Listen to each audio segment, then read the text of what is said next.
Assalamualaikum warahmatullahi wabarakatuh. Bismillahi walhamdulillah. Wassalatu wassalamu ala rasulillah. Wa ala alihi wa sahbihi wa man nasarahu wa wala.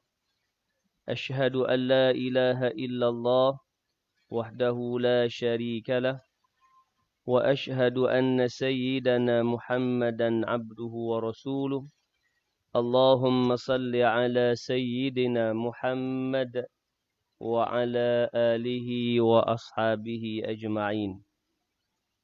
Rabbi shrah li sadri wa yassir li amri wahlul 'uqdatam min lisani yafqahu qawli. Subhanaka la ilma lana illa ma 'allamtana innaka antal alimul hakim. Allahumma ij'alna minal ladzina yastami'una al-qawla fayattabi'una ahsana. Astaghfirullahal azim. Innallaha ghafurur rahim wa la haula wa la quwwata illa billahil aliyyil azim. Amma ba'd. Muslimin muslimat rahimakumullah. Alhamdulillah, kita menyatakan puji dan puja kita kepada Allah Subhanahu wa taala kerana pada petang ini masih lagi diberikan kesempatan masa untuk bersama secara langsung, dan insya-Allah kita akan menyambung pada muka surat yang ke-92, ya, ayat yang ke muka surat 92 ayat 87 surah An-Nisa. Dan sebelum itu, tuan-puan yang dimuliakan, bolehlah sharekan live ini. Allahumma salli ala sayyidina Muhammad agar dapat dimanfaatkan oleh sahabat kita yang lain. Muslimin muslimat rahimakumullah. Alhamdulillah, hari ini dah masuk hari yang kelima, dan bersesuaian dengan hari yang kelima kita baca juzuk yang kelima, insya-Allah. Ya, insya-Allah kita akan Allahumma salli ala sayyidina Muhammad berterusan hingga akhir Ramadan. Kita akan bersama membaca tilawatul Quran, bersama setengah juzuk sekali pertemuan. Allahumma salli ala Muhammad, petang 10 muka surat, kemudian malam nanti 10 muka surat. Cuma kita akan selesai Allahumma salli ala sayyidina Muhammad, kita akan selesai bacaan satu juzuk itu pada petang hari, petang hari, kerana malam kita mula juzuk yang baru, iaitulah malam nanti kita akan masuk pula juzuk yang ke-6 sesuai malam yang ke-6. Mudah-mudahan usaha kita diberikan ganjaran oleh Allah Subhanahu wa taala. Amin, Allahumma amin. Muslimin muslimat rahimakumullah. Insya-Allah kita akan menyambung pada muka surat yang ke-92 ayat 87 surah An-Nisa. Dan kita akan paparkan ayat Al-Quran. Tuan-puan boleh bersama merujuk pada skrin dan ataupun melihat kepada mushaf Al-Quran masing-masing. Dan petang ini kita baca 10 muka surat dari muka surat yang ke-92 hingga 101 insya-Allah. Kita mulakan dengan Ummul Kitab, Al-Fatihah. A'udzu billahi minasy syaithanir rajim. Bismillahirrahmanirrahim. Alhamdulillahi rabbil alamin. Ar-Rahmanir Rahim. Maliki yaumiddin. Iyyaka na'budu wa iyyaka nasta'in. Ihdinas siratal mustaqim. Siratal ladzina an'amta 'alaihim ghairil maghdubi 'alaihim waladdallin. Amin. Muka surat 92 ayat 87 surah An-Nisa. A'udzu billahi minasy syaithanir rajim. Allahu la ilaha illa hu la yajma'annakum ila yaumil qiyamati la raiba fihi wa man asdaqu minallahi haditha. فما لكم في المنافقين فئتين والله أركسهم بما كسبوا أتريدون أن تهدوا من أضل الله ومن يضلل الله فلن تجد له سبيلا ودوا لو تكفرون كما كفروا فتكونون سواء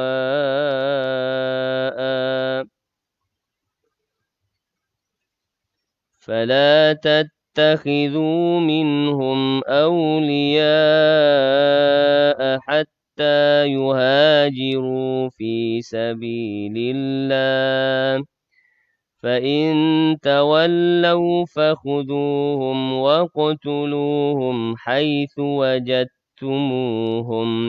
ولا تتخذوا منهم وليا ولا نصيرا إلا الذين يصلون إلى قوم بينكم وبينهم ميثاق أو جاءوكم حصرت صدورهم أن يقاتلوكم أو يقاتلوا قومهم ولو شاء الله لسلطهم عليكم فلقاتلوكم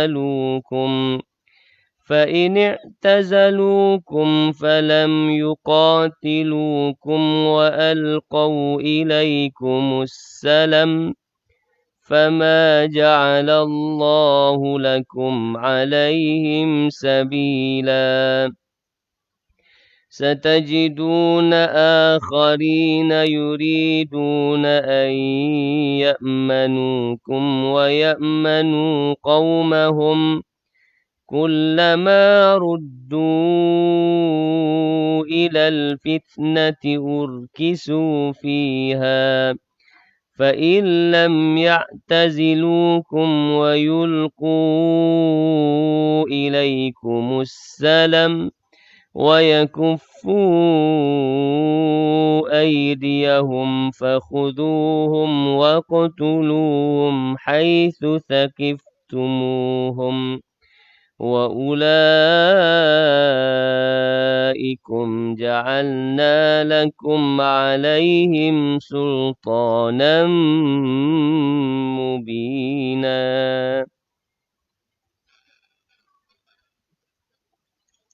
Surat 93 ayat 92. وما كان لمؤمن أن يقتل مؤمنا إلا خطأ ومن قتل مؤمنا خطأ فتحرير رقبة مؤمنة ودية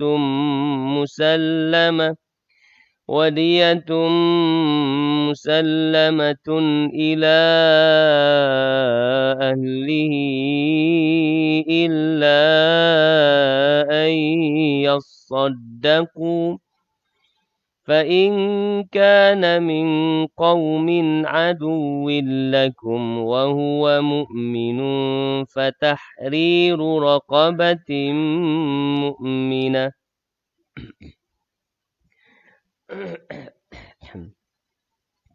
وإن كان من قوم بينكم وبينهم ميثاق فدية مسلمة فدية مسلمة إلى أهله وتحرير رقبة مؤمنة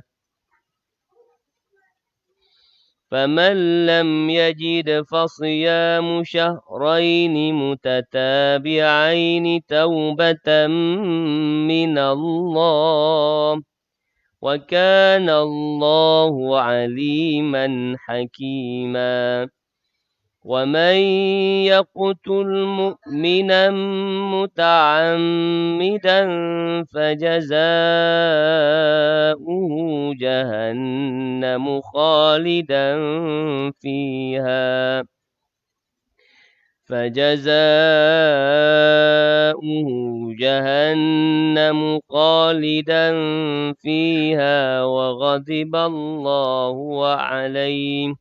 وغضب الله عليه ولعنه وأعد له عذابا عظيما يا أيها الذين آمنوا إذا ضربتم في سبيل الله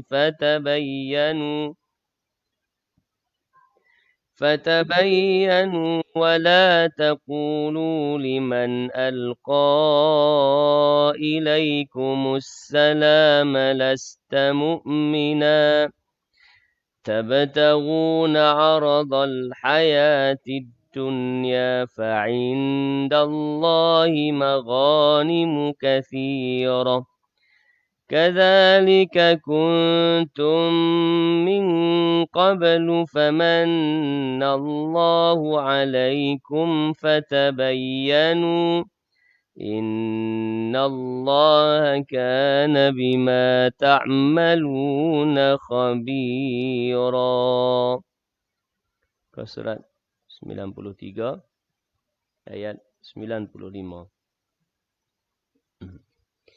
لا يستوي القاعدون من المؤمنين غير أولي الضرر والمجاهدون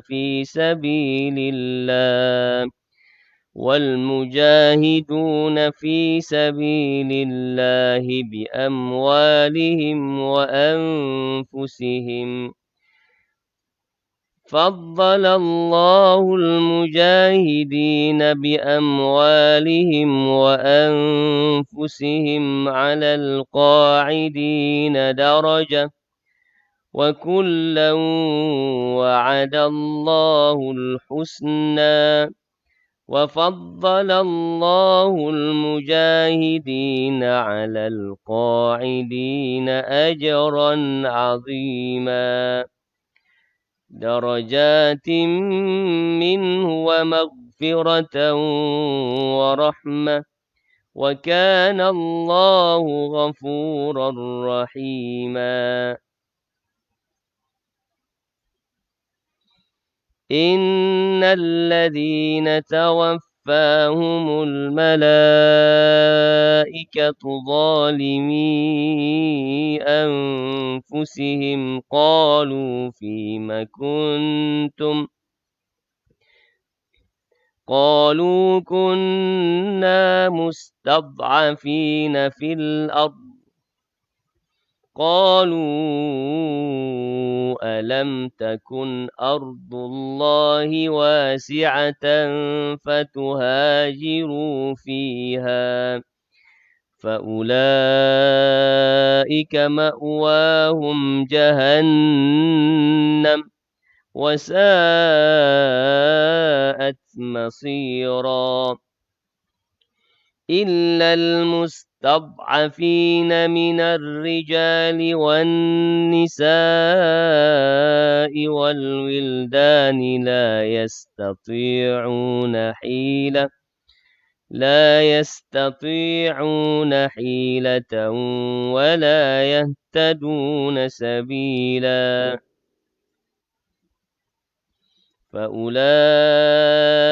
عسى الله أن يعفو عنهم وكان الله عفوا غفورا ومن يهاجر في سبيل الله يجد في الأرض مراغما كثيرا وسعة ومن يخرج من بيته مهاجرا إلى الله ورسوله ثم يدركه الموت فقد وقع أجره على الله وكان الله غفورا رحيما وإذا ضربتم في الأرض فليس عليكم جناح أن تقصروا من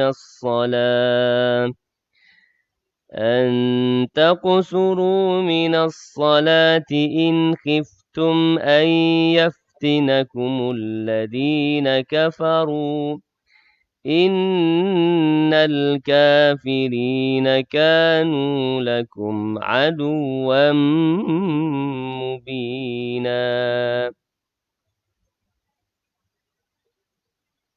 Surat 95 ayat 102.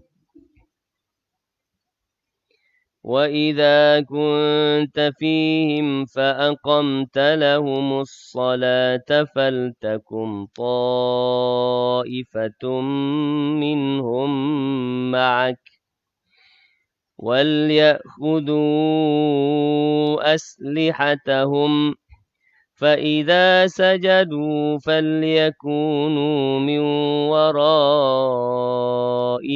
وَلْتَأْتِ طَائِفَةٌ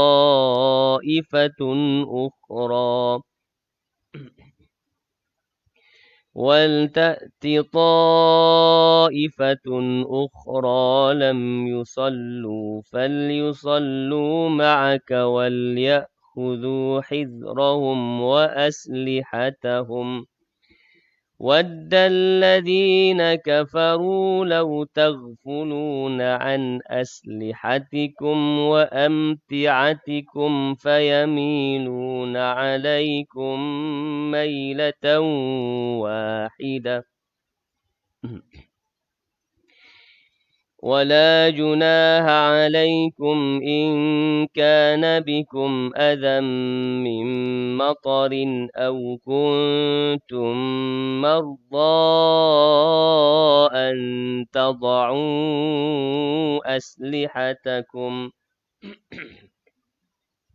وَخُذُوا حِذْرَكُمْ إِنَّ اللَّهَ أَعَدَّ لِلْكَافِرِينَ عَذَابًا مُّهِينًا فَإِذَا قَضَيْتُمُ الصَّلَاةَ فاذْكُرُوا اللَّهَ قِيَامًا وَقُعُودًا وَعَلَى جُنُوبِكُمْ فَإِذَا اطْمَأْنَنتُمْ فَأَقِيمُوا الصَّلَاةَ إِنَّ الصَّلَاةَ كَانَتْ عَلَى الْمُؤْمِنِينَ كِتَابًا مَّوْقُوتًا وَلَا تَهِنُوا فِي ابْتِغَاءِ الْقَوْمِ إِن تَكُونُوا تَأْلَمُونَ فَإِنَّهُمْ يَأْلَمُونَ كَمَا تَأْلَمُونَ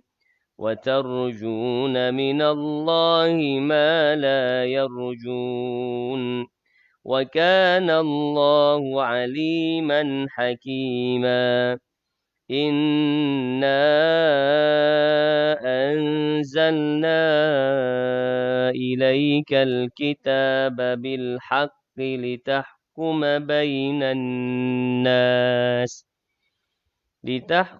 بَيْنَ النَّاسِ بِمَا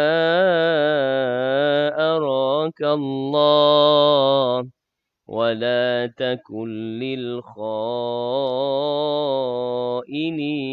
خَصِيمًا. Muka surat 96 ayat 106. Wastaghfirillah innallaha kana ghafurar rahima. ولا تجادل عن الذين يختانون أنفسهم إن الله لا يحب من كان خوانا أثيما يستخفون من الناس ولا يستخفون من الله وهو معهم إذ يبيتون ما لا يرضى من القول وكان الله بما يعملون محيطا ها أنتم هؤلاء جادلتم عنهم في الحياة الدنيا فمن يجادل الله عنهم يوم القيامة أم من يكون عليهم وكيلا ومن يعمل سوءا أو يظلم نفسه ثم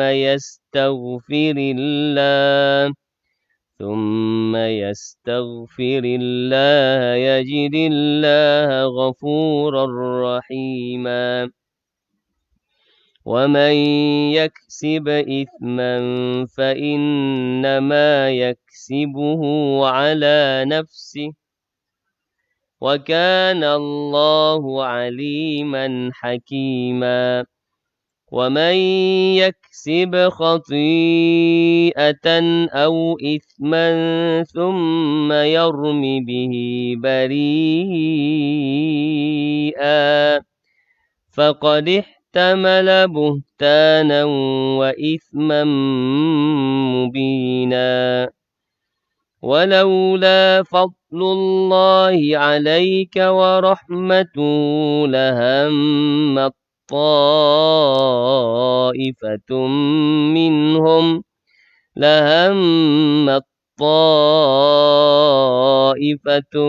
منهم أن يضلوك وما يضلون إلا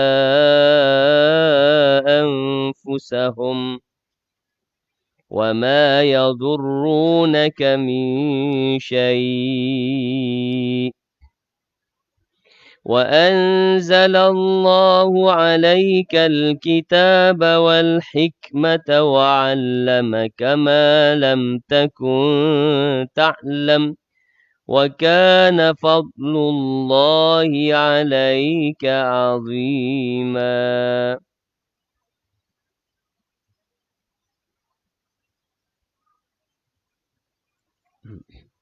Seterusnya muka surat 97 ayat 114. لا خير في كثير من نجواهم إلا من أمر بصدقة أو معروف أو إصلاح بين الناس ومن يفعل ذلك ابتغاء مرضات الله فسوف نؤتيه أجرا عظيما ومن يشاقق الرسول من بعد ما تبين له الهدى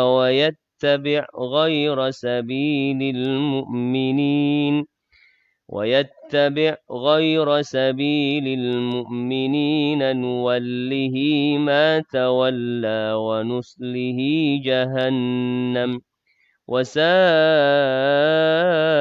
مصيرا إن الله لا يغفر أن يشرك به ويغفر ما دون ذلك لمن يشاء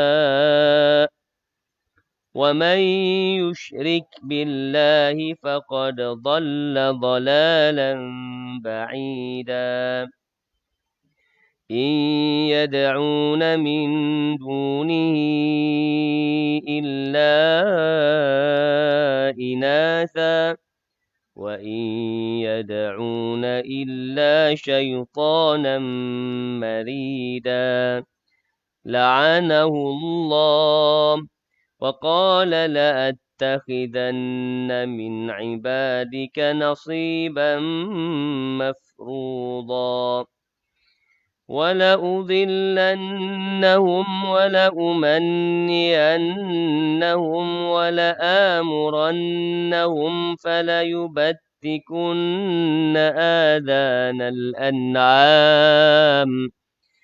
فليبتكن آذان الأنعام ولآمرنهم فليغيرن خلق الله ومن يتخذ الشيطان وليا من دون الله فقد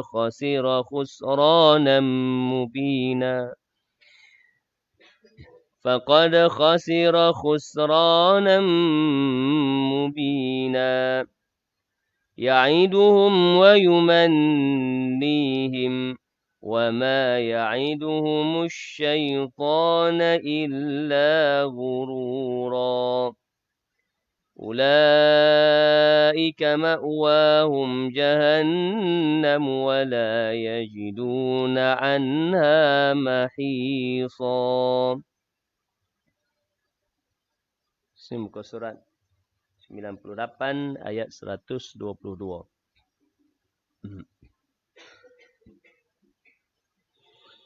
والذين آمنوا وعملوا الصالحات سندخلهم جنات تجري من تحتها الأنهار خالدين فيها أبدا وعد الله حقا ومن أصدق من الله قيلا ليس بأمانيكم ولا أماني أهل الكتاب من يعمل سوءا يجز به ولا يجد له من دون الله وليا ولا نصيرا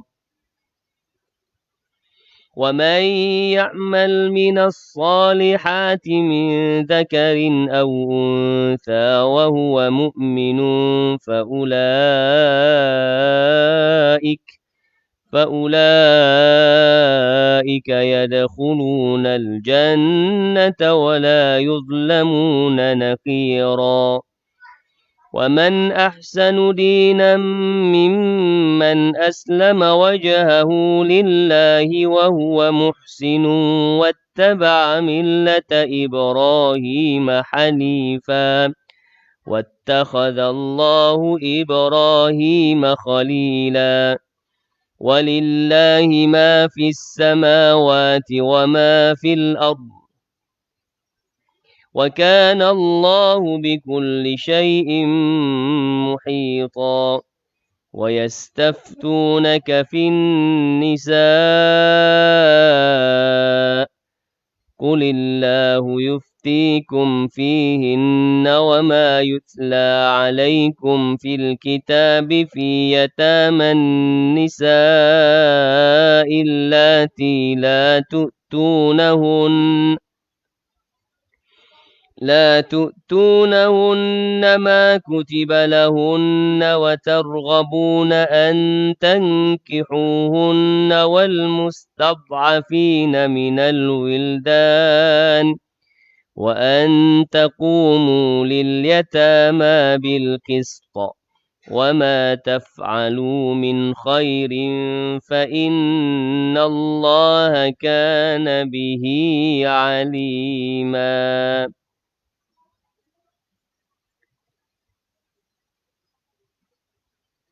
Muka surat 99 ayat 128.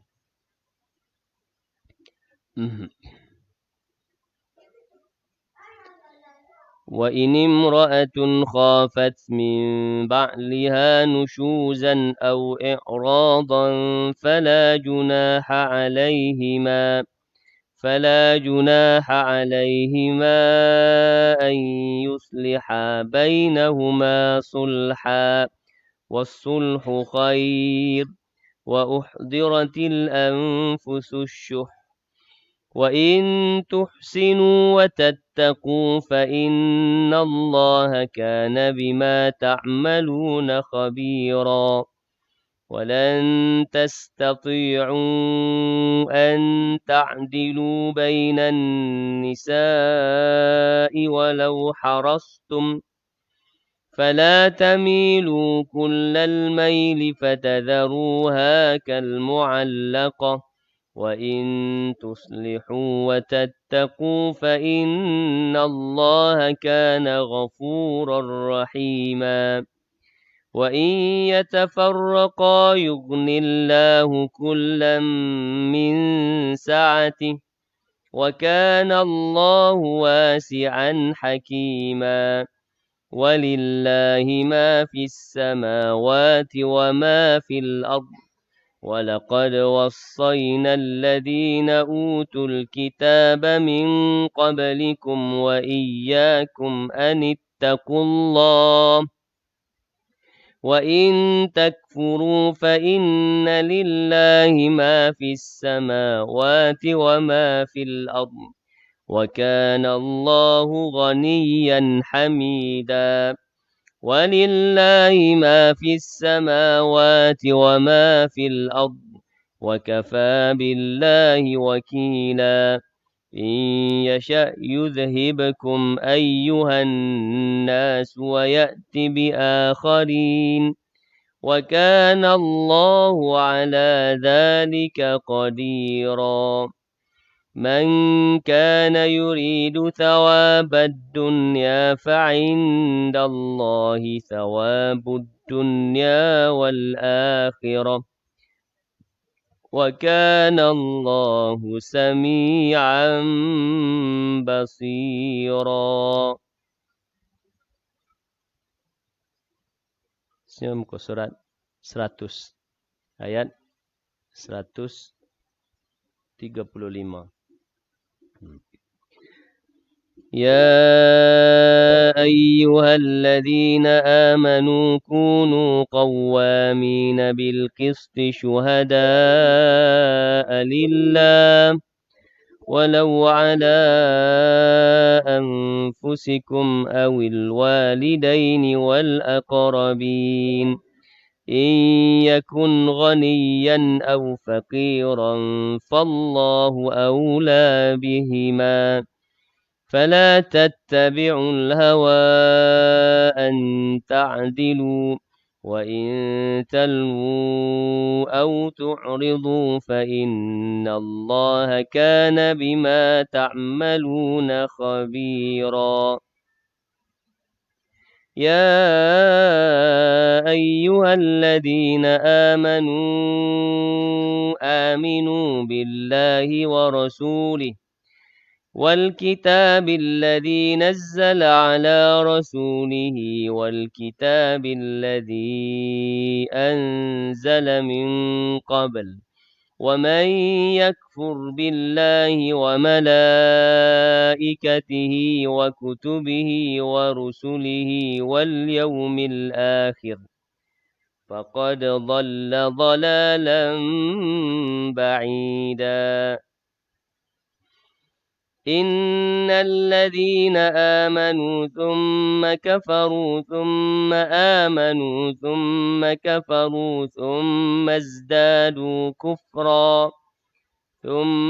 ازدادوا كفرا لم يكن الله ليغفر لهم ولا ليهديهم سبيلا بشر المنافقين بأن لهم عذابا أليما الذين يتخذون الكافرين أولياء من دون المؤمنين أيبتغون عندهم العزة فإن العزة لله جميعا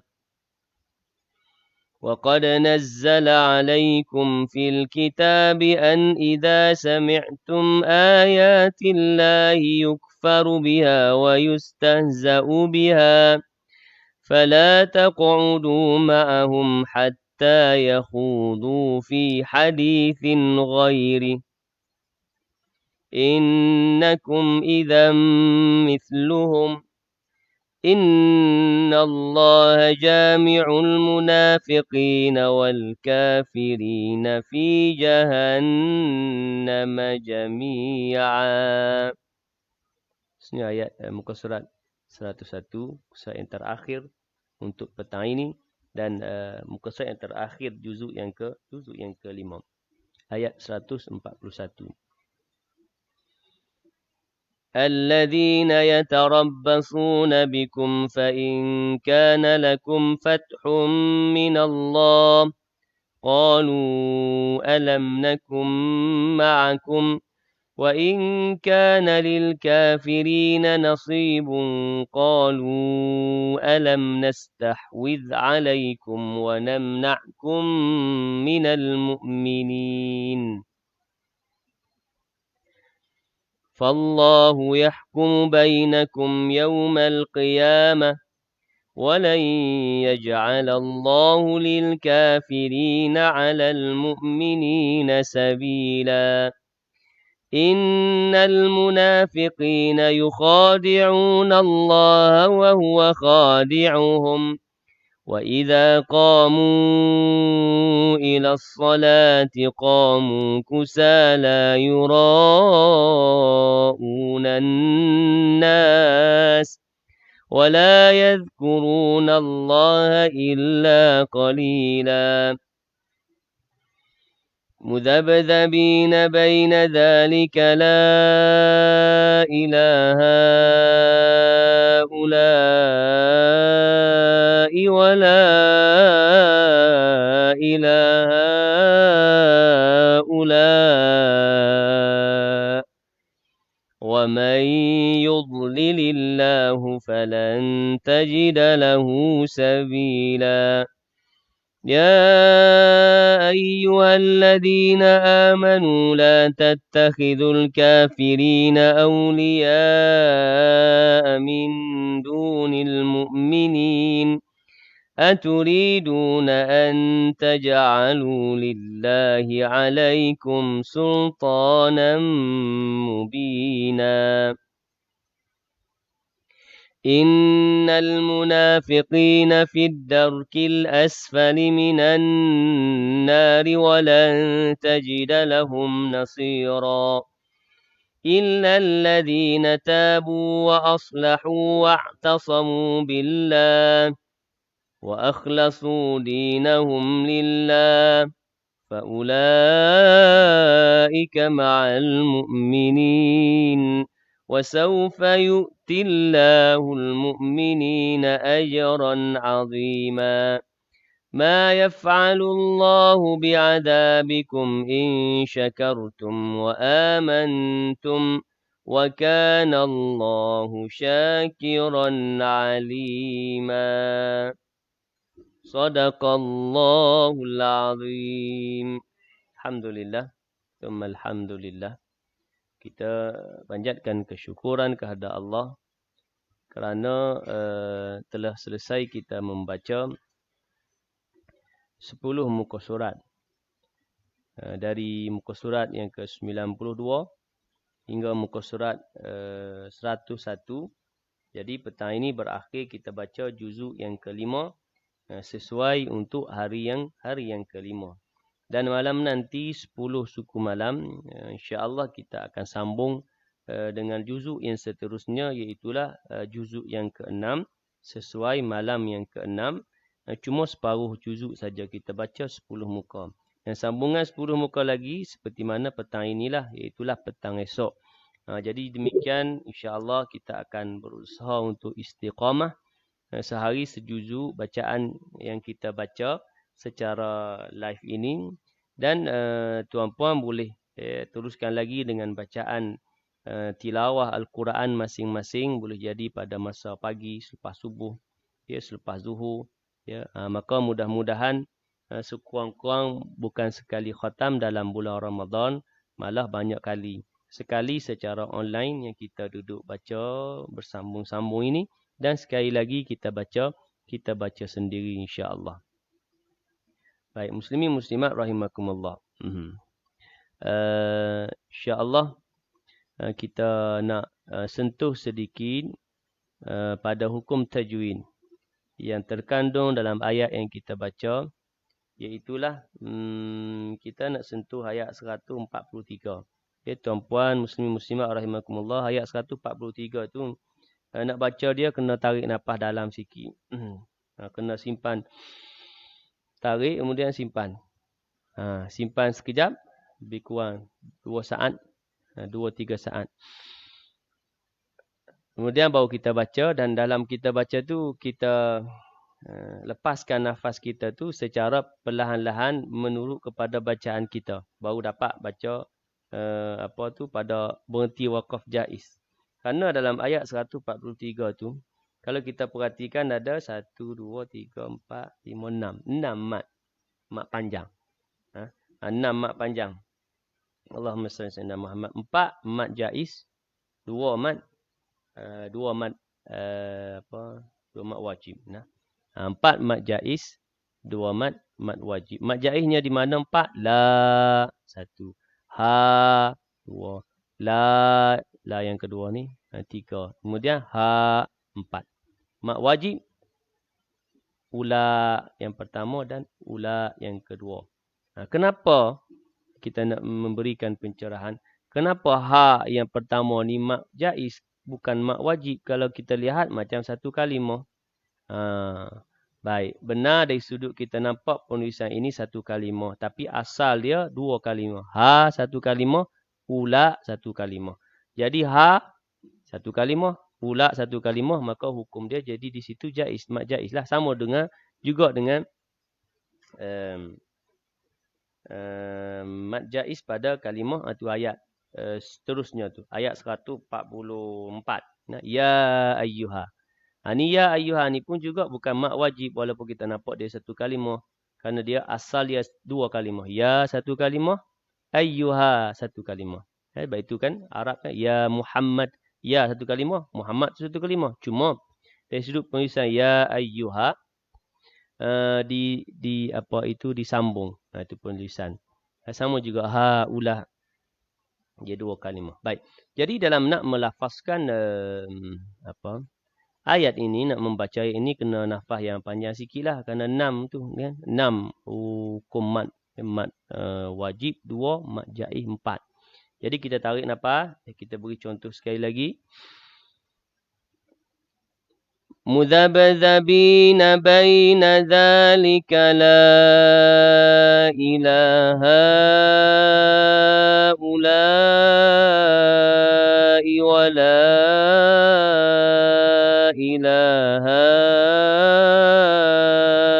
ula.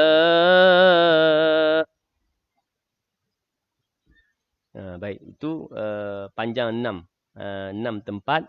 Semuanya dengan bacaan sekadar 4 atau 5 harakat. Baik, diawali sebelumnya itu satu qalqalah sughra, mudhab, ba yang sukun, mudhabdhabina. Baik, kemudian di penghujung ayat wa may yudlilillah, nun mati bertemu dengan ya idgham ma'al ghunnah, dengung sekadar 2 harakat. Kemudian falan tajida, nun mati bertemu dengan ta ikhfa hakiki, dengung juga 2 harakat. Sabila, diakhiri dengan mak iwak 2 harakat.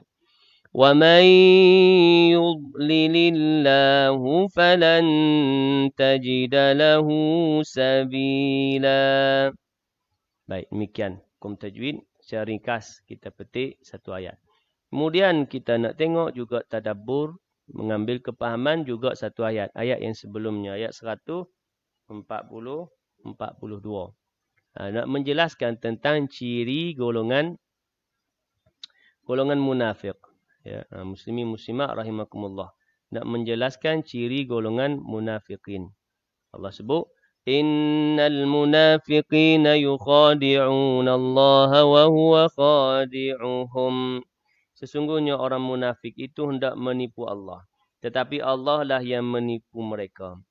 وَإِذَا قَامُوا إِلَى الصَّلَاةِ قَامُوا كُسَالَى يُرَاءُونَ النَّاسَ.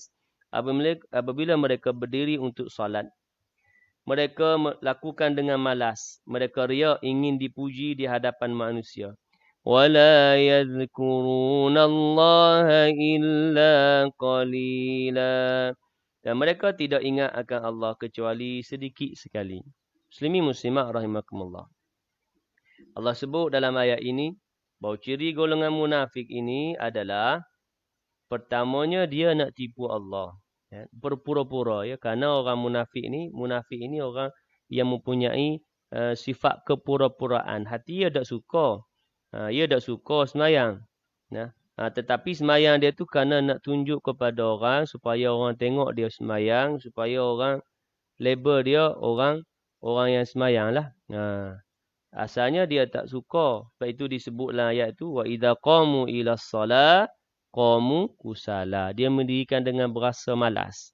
Malas ni perasa kan, rasa malas rajin ni perasaan kita, rasa kita nak malas ke rajin. Bila malas tu buat juga tapi malas. Ya Allah tahu. Kemudian yuraunan nas, kehendaknya adalah untuk dilihat oleh manusia. Agar manusia melihat orang dia ni ahli ibadah lah. Orang yang jaga semayang. Kalau di belakang orang, boleh jadi dia tak semayang. Tu yang kata nak tipu Allah. Akan tetapi Allah yang tipu mereka ni kerana Allah Maha mengetahui. Nak sebut yura'unan nah ni makna depan orang ya semayang. Belakang orang tak semayang. Gitu lebih kurang. Dan wala yadhkuruna Allah, dan dia tidak ingat akan Allah.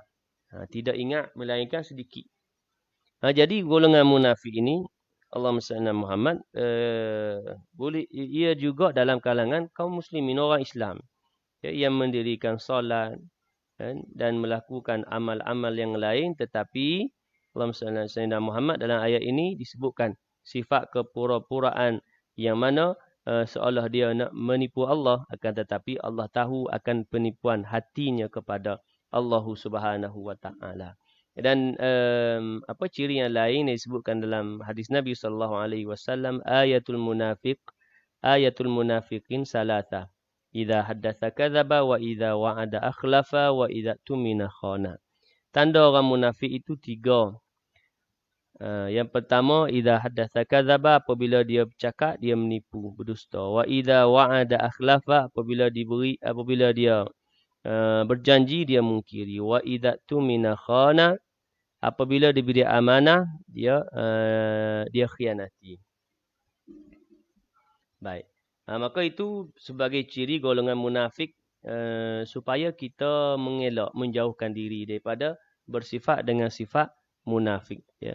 Kenapa? Kerana kesan dia wal-a'yadzubillah yang Allah sebut dalam ayat 145 tu bawah tu. Innal munafiqina fid darkil asfali minan nar.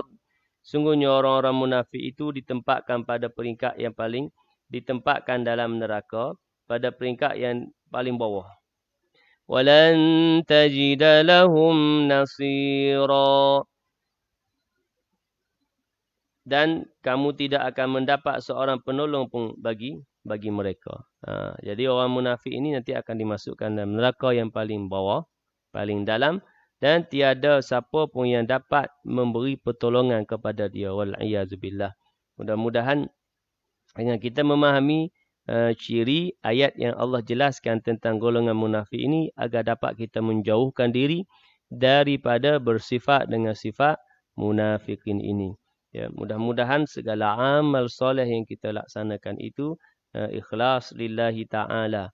Ya. Dan kita tak boleh pula nak cop orang pula, atau nak label orang pula. Nak kata orang ni tak ikhlas.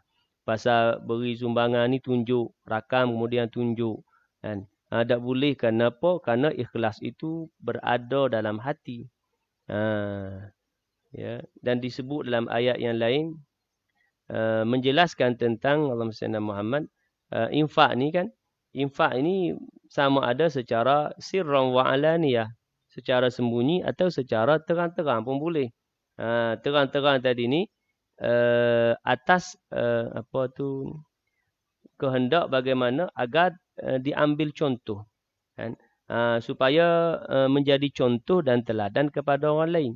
Kan? Yang ikhlas tu lah hatilah. Tak boleh kita nak kata dia tunjuk ni, dia tak ikhlas, tak boleh. Pasal yang itu adalah hak Allah Subhanahu wa taala nak menilai keikhlasan hamba. Kita tak boleh nak nilai kerana ikhlas itu duduk dalam hati, kerana kita tak nampak hati manusia. Demikian wallahu taala a'lam. Hadza wabillahi taufiq.